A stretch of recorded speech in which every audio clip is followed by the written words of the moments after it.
സിനിമയിലല്ല എല്ലാ രംഗത്തും ഇന്ന് ലഹരി വളരെ വ്യാപകമാവുകയാണ്. അപ്പോൾ ലഹരിക്കെതിരെയുള്ള അവബോധം വർദ്ധിപ്പിക്കണം, അത് ആളുകളെ കൂടുതൽ ലഹരി ഉപയോഗത്തിൽ നിന്ന് പിന്തിരിപ്പിക്കണം ഒരു ഭാഗത്ത്. മറുഭാഗത്ത് സർക്കാർ ശക്തമായ നടപടി സ്വീകരിക്കണം.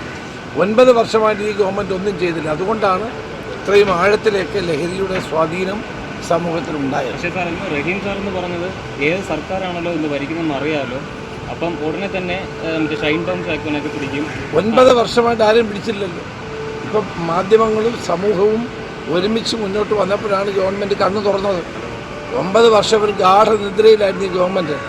അതാണ് ഇത്രയും വലിയ വ്യാപകമായ തോതിൽ മയക്കുമരുന്നിൻ്റെ വ്യാപനമുണ്ടായത്. ഒരു ഭാഗത്ത് ലഹരിക്കെതിരെ പറയുന്നു, മറുഭാഗത്ത് ബ്രൂവറിയും ഡിസ്റ്ററിയും ബോട്ടിലിംഗ് പ്ലാന്റുകളും ഇഷ്ടംപോലെ കൊടുത്തുകൊണ്ടിരിക്കുന്നു. ഇതാണ് ഈ ഗവൺമെൻറ് ചെയ്യുന്നത്. അപ്പോൾ അതുകൊണ്ട് ഇതൊന്നും ജനങ്ങൾ വിശ്വസിക്കേണ്ട.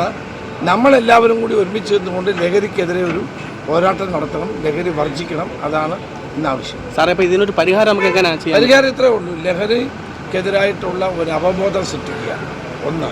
2, സർക്കാർ ശക്തമായ നടപടി സ്വീകരിക്കുക. ഇവിടെ 9 വർഷമായി സർക്കാർ ഒന്നും ചെയ്യാത്തത് കൊണ്ടാണ് ഇന്ന് ഇത്രയും വലിയ തോതിൽ ലഹരിയുടെ സ്വാധീനം കേരളത്തിൽ ഉണ്ടായിട്ടുള്ളത്. പ്രത്യേകിച്ച് നമ്മുടെ ചെറുപ്പക്കാർ. സിനിമയിൽ മാത്രമല്ല, എല്ലാ രംഗത്തുമുണ്ട്.